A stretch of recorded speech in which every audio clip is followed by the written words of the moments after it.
और ये आगाज हो रहा है टूर्नामेंट का, जिस प्रकार के लिए रोड की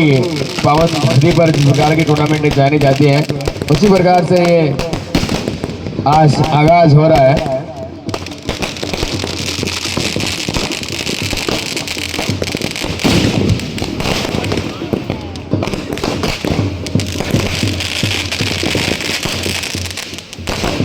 ये चमचमाते हुए जो